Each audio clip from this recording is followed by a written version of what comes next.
Chapitre 16. De l'ESQUINANCIE.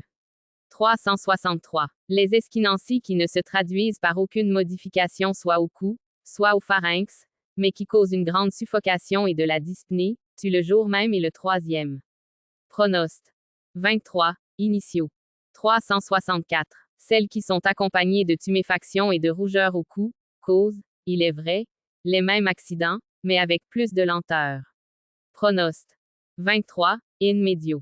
365. Chez ceux dont le pharynx, le cou, la poitrine rougissent, la maladie se prolonge davantage. C'est surtout de cette espèce d'esquinancie qu'on réchappe, si la rougeur ne rétrocède pas, mais si elle disparaît, si la matière ne se rassemble pas en tumeur au dehors, si le malade ne crache pas depuis facilement et sans douleur, et si la disparition n'arrive pas dans un des jours critiques, le cas devient pernicieux. Ces malades ne deviennent-ils pas empayématiques? Il n'y a aucun danger quand la rougeur et les dépôts se portent surtout au dehors. Pronost. 23. In medio. 366. Il est avantageux que l'érysipèle se développe au dehors, mais il est mortel qu'il se porte en dedans. Or il s'y porte lorsque, après la disparition de la rougeur, on sent un poids à la poitrine, et qu'on respire plus difficilement. 367. Parmi ceux dont l'esquinancie rétrocède sur le poumon, les uns périssent en 7 jours, les autres réchappant, mais deviennent empayématiques, s'il ne leur survient pas une évacuation de matière flegmatique par les voies supérieures. Pronost. 23. In medio. 368. Pendant un violent accès de suffocation s'il s'échappe subitement des excréments, c'est mortel. 369. Dans les cas d'esquinancie, les crachats peu délayés, quand le pharynx n'est pas tuméfié, c'est mauvais. 370. Les tumeurs de la langue qui accompagnent l'esquinancie, lorsqu'elles disparaissent sans signe critique, sont pernicieuses. Les douleurs qui cessent sans cause appréciable sont également pernicieuses. 371. Dans les cas d'esquinancie, les malades qui ne rendent pas promptement de crachat cuit, sont dans un état pernicieux. 372. Dans l'esquinancie, les douleurs avec fièvre qui se portent à la tête sans signe critique sont pernicieuses. 373. Dans l'esquinancie, les douleurs avec fièvre qui se portent aux jambes sans signe critique sont pernicieuses. 374. Dans le cas d'esquinancie, une douleur non critique qui se déclare à l'hypocondre, avec prostration et torpeur, tue à l'improviste bien que le mal semble très modéré. 375. Dans le cas d'esquinancie, quand la tuméfaction disparaît sans signe, une douleur intense qui se porte à la poitrine et au ventre provoque des selles purulentes, au reste c'est un signe de solution. 376. Parmi les esquinancies, sont pernicieuses toutes celles qui ne traduisent pas à l'extérieur la douleur qu'elles causent. Quant aux douleurs qui se portent aux jambes, elles durent longtemps et viennent difficilement à suppuration. 377. Pendant le cours d'une esquinancie, des crachats visqueux, épais, très blancs, péniblement expectorés, c'est mauvais. Toute coction de cette nature, c'est mauvais. Une purgation abondante par les voies inférieures fait périr ces malades avec des symptômes de paraplégie. 378. Pendant le cours d'une esquinancie, des crachats fréquents, peu délayés, accompagnés de toux et de douleurs de côté, sont pernicieux. S'il y a de la toux pendant qu'on boit, et si la déglutition est pénible, c'est funeste. Chapitre 17. De la pleurésie, de la péripneumonie, des MPM. 379. Parmi les pleurétiques, ceux qui dès le début rendent des crachats entièrement purulents, meurent le 3e ou le 5e jour. S'ils passent ces jours et ne sont pas beaucoup mieux, la suppuration commence à s'établir le 7e, ou le 9e, ou le 11e jour. 380. Parmi les pleurétiques, ceux qui ont de la rougeur à la région dorsale et dont les épaules s'échauffent beaucoup, dont le ventre se trouble et rend des selles bilieuses et très fétides, courent un grand danger le 21e jour. S'ils passent ce terme, ils sont sauvés.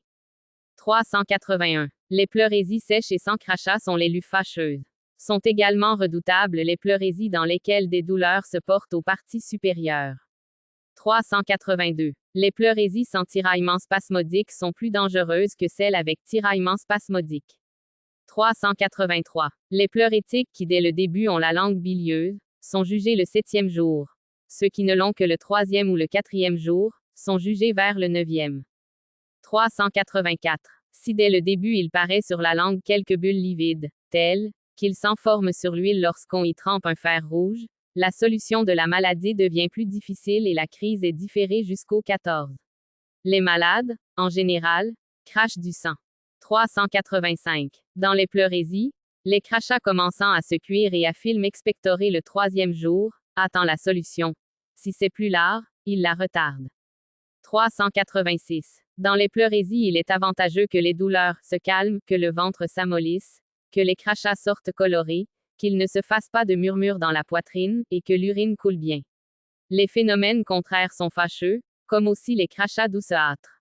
387. Les pleurésies bilieuses et en même temps sanguines se jugent en général le 9e ou le 11e jour, et celles-là surtout se guérissent. Les pleurétiques, dont les douleurs, d'abord modérées, redoublent le 5e ou le 7e jour, atteignent ordinairement le 12e, mais rarement ils en réchappent. C'est surtout le 7e et le 12e jour qu'ils sont en danger. Toutefois, s'ils passent 2 septénaires, ils sont sauvés. 388. Les pleurétiques chez lesquels il se fait par les crachats beaucoup de murmures dans la poitrine, dont le visage est abattu, dont les yeux sont jaunâtres et troubles, sont perdus.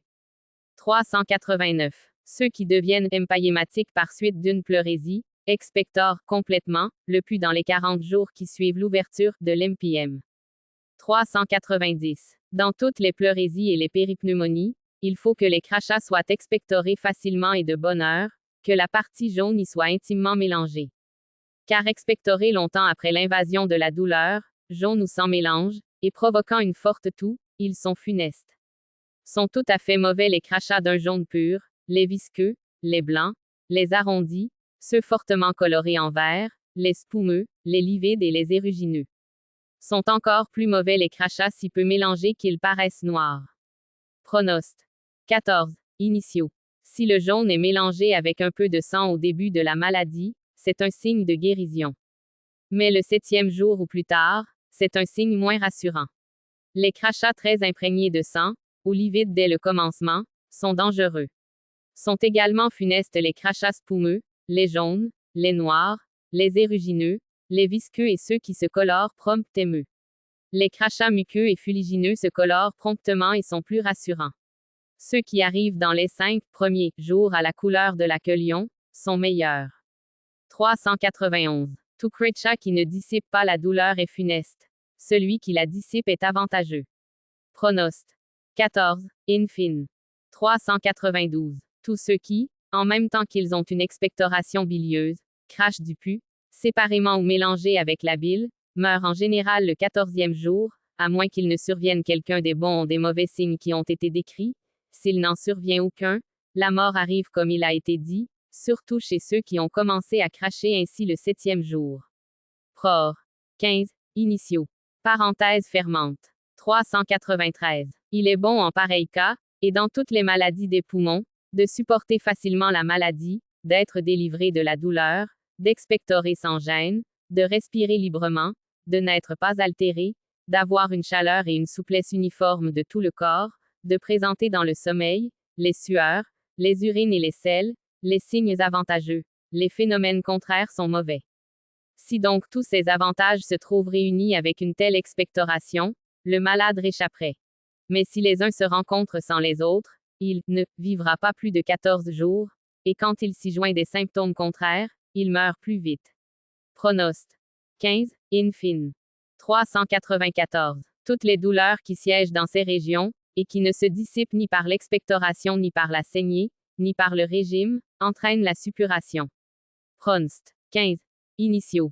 395. Tous ceux qui à la suite de péripneumonie ont aux oreilles ou aux parties inférieures des dépôts qui suppurent et deviennent fistuleux, sont sauvés. Ces dépôts arrivent lorsque la fièvre et la douleur persistent et que les crachats ne sortent pas en quantité convenable. Que les selles ne sont pas bilieuses, qu'elles sont fluides et sans mélange, que l'urine n'est pas fort épaisse, et ne forme pas un dépôt abondant, et que d'ailleurs il se montre d'autres signes de salut.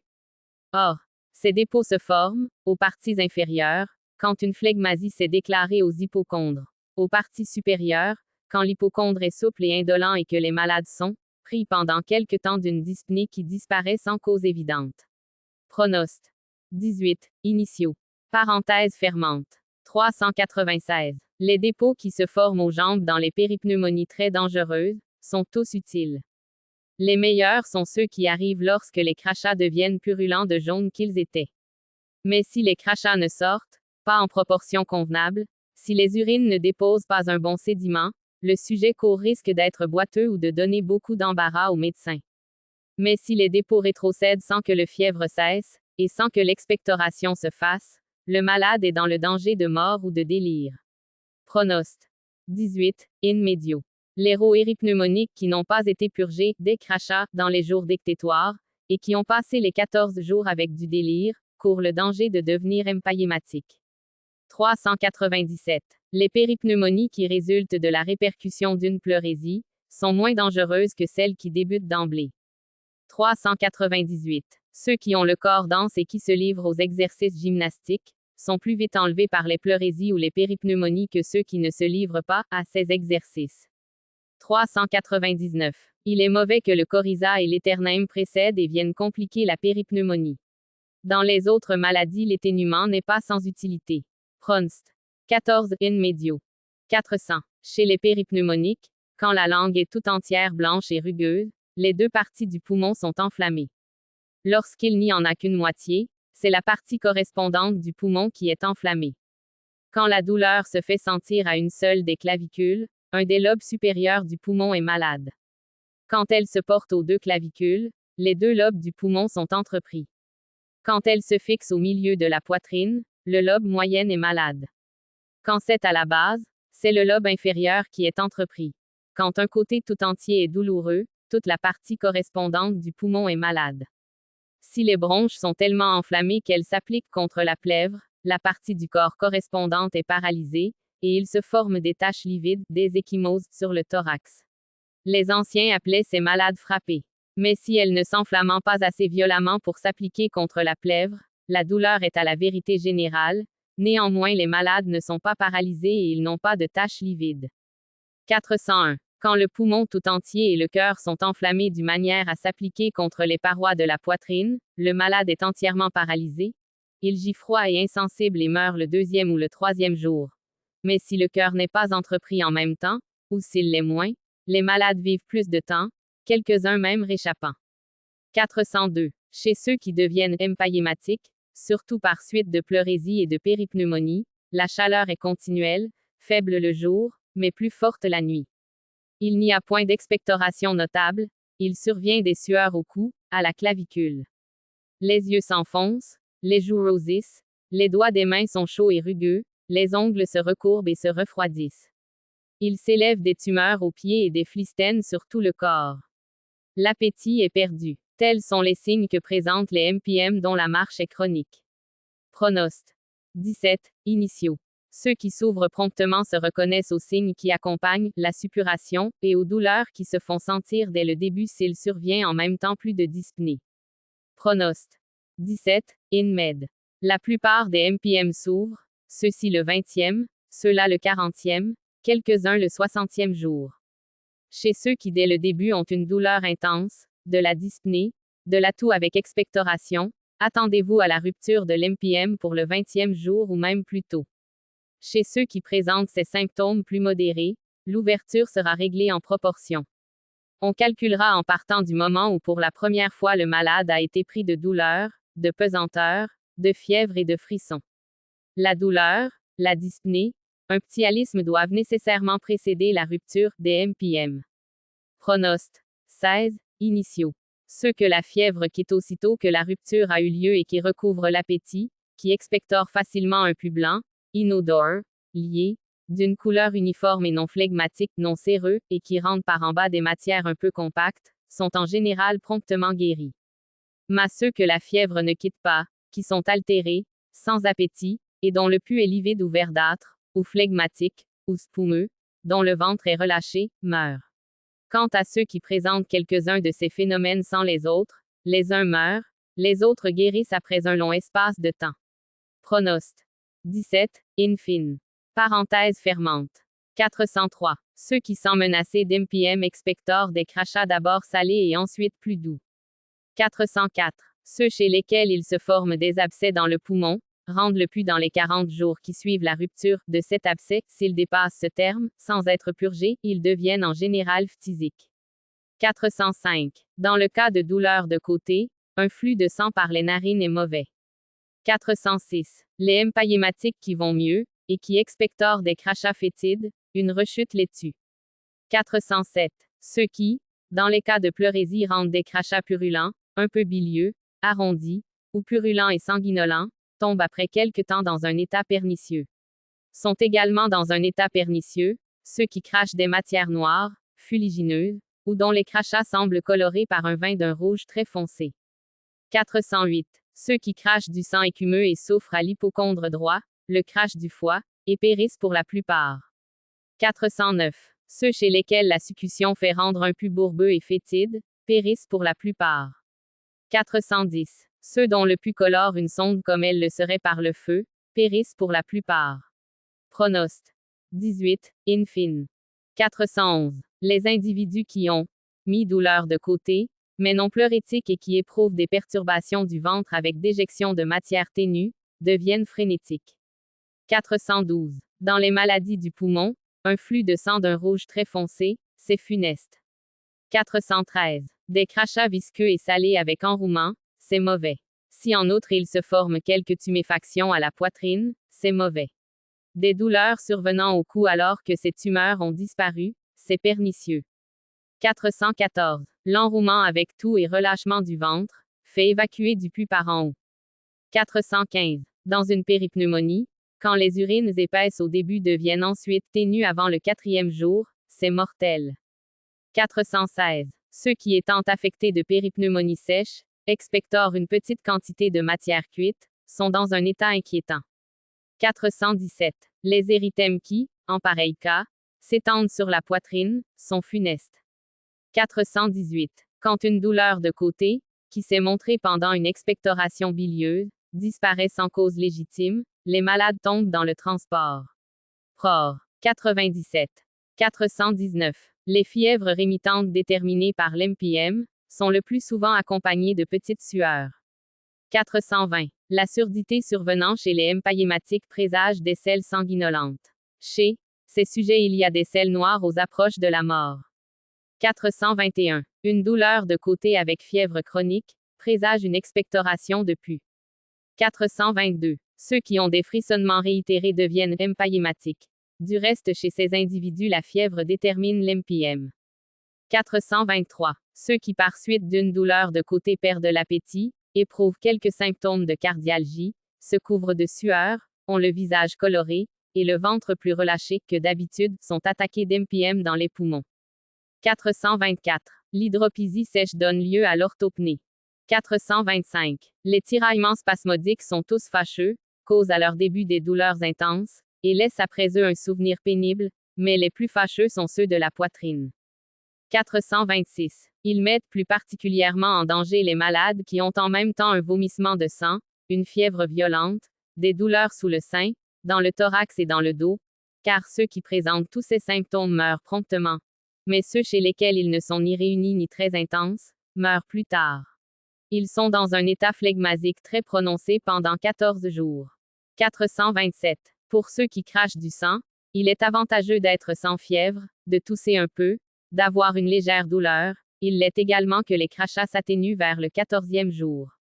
Mais être pris d'une fièvre et d'une douleur intense, avoir une toux violente, cracher sans cesse un sang tout récemment extravasé, c'est très nuisible. 428. Chez tous les malades dont un côté de la poitrine est plus développé et plus chaud que l'autre, et qui en se couchant sur le côté opposé y ressentent un poids qui pèse de haut en bas, il y a du pus dans le côté, plus chaud et plus développé. Pronst. 16. In fine. 429. Pour ceux qui ont un MPM dans le poumon, rendre du pus par les selles, c'est mortel. 430. Ceux qui sont blessés à la poitrine, et dont la plaie se cicatrise extérieurement et non intérieurement, courent le danger de devenir empayématiques. Chez ceux dont la cicatrice est faible en dedans, elle se rouvre facilement. 431. Ces vieillards meurent surtout d'MPM consécutif à la péripneumonie, les jeunes gens meurent plutôt des autres espèces d'empiènes. Pronost. 18. In fine. Parenthèse fermante. 432. Ces empayématiques chez lesquels la succution par les épaules fait entendre beaucoup de bruit, ont moins de pus que ceux qui respirent un peu plus difficilement, et qui ont le teint plus coloré. Mais ceux chez lesquels on n'entend aucun bruit, dont la dyspnée est très forte, et qui ont les ongles livides, sont remplis de pus, et sont dans un état pernicieux. Sueur.